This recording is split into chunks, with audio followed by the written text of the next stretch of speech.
Hi, church. Kaylee here. From the comfort of my own home, or the discomfort of my own home. I think when things get too familiar, sometimes we don't appreciate them anymore. I'm kind of feeling that a little bit.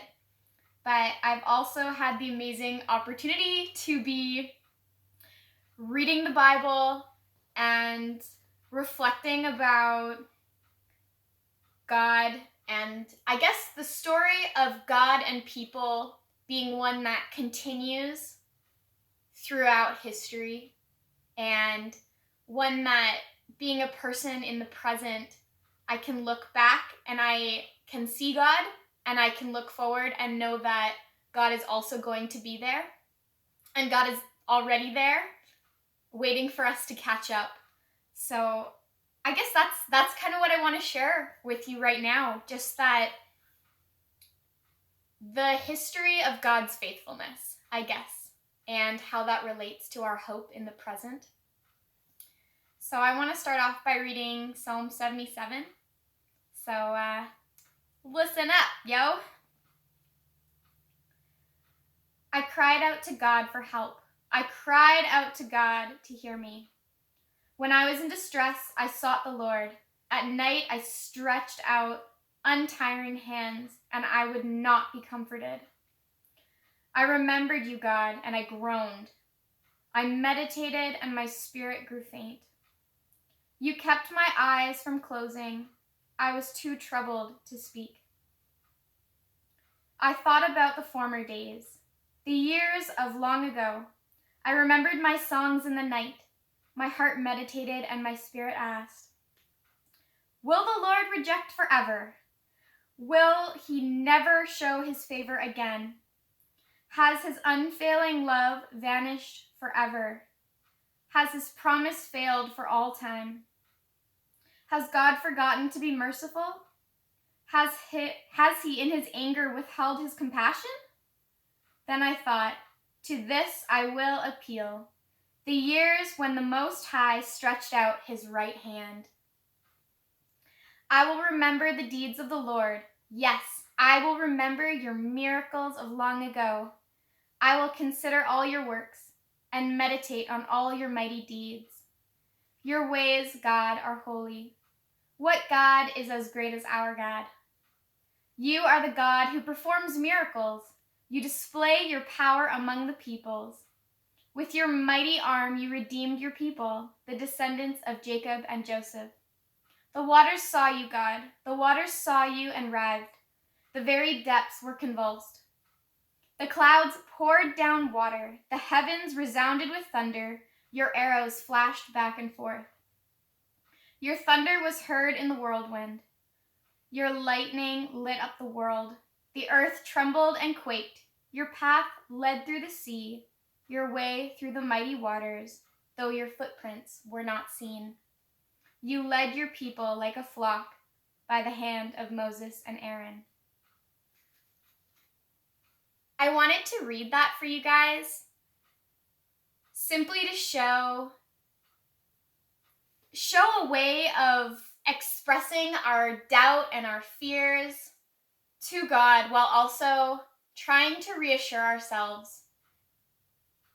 There has been so many points in the history of God's people where God's people have been like, God, you're a God of unfailing love, but has your love failed? God, we know you keep your promises, but have you stopped being faithful to us? There is a whole amazing and sad history of that in the Bible. But I think we can take comfort in that, because it simply means that we're not the first people to worry, and we're not the first people to doubt God's faithfulness and love. And we're also not going to be the last people to see God's goodness and faithfulness and unfailing love. There will be more of this. This story is not over. And I think that's where we can take comfort, is knowing that many, many of us have struggled and doubted before, but many, many of us have seen God's faithfulness come true. And I think that's really what I want to enforce for you guys tonight is just God is faithful, even when we're worried and when we're waiting.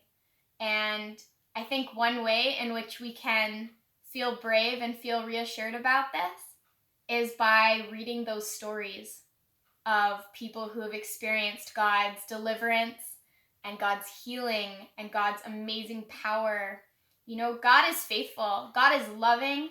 God is the mountain that can crumble other mountains. Like, pick whatever image you want. There are so many. Like, take comfort in that.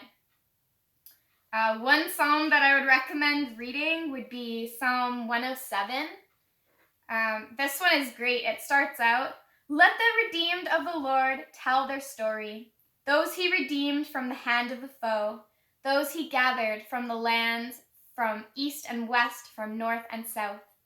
It's an amazing psalm. It goes on, and it just recounts times of the people of God being lost in the wilderness, or, you know, being harmed because of their own sin, or experiencing famine and loss, or just like a lack of faith, or needing God to deliver them. And it's just this whole account of different ways in which people have needed to be rescued and delivered by God.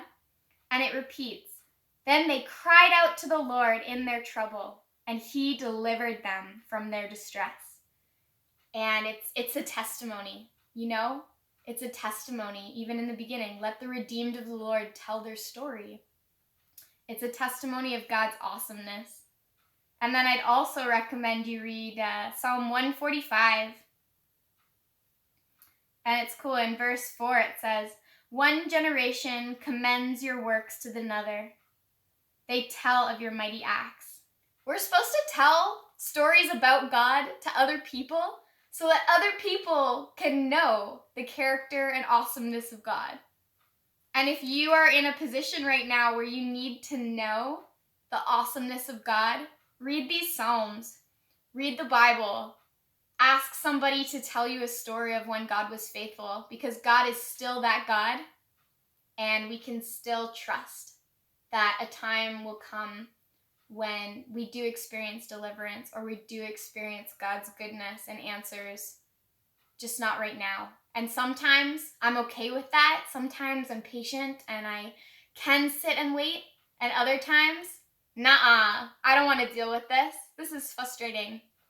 But that's the human element. That's me changing. God is all around us. God is here. God is sitting here right now with me, with you, and God stays the same. And so read those stories of the God who saves and the God who comforts and loves, because that's the God of today and tomorrow as well. I hope you feel encouraged, church. I miss you, and I look forward to seeing you in the future, face to face.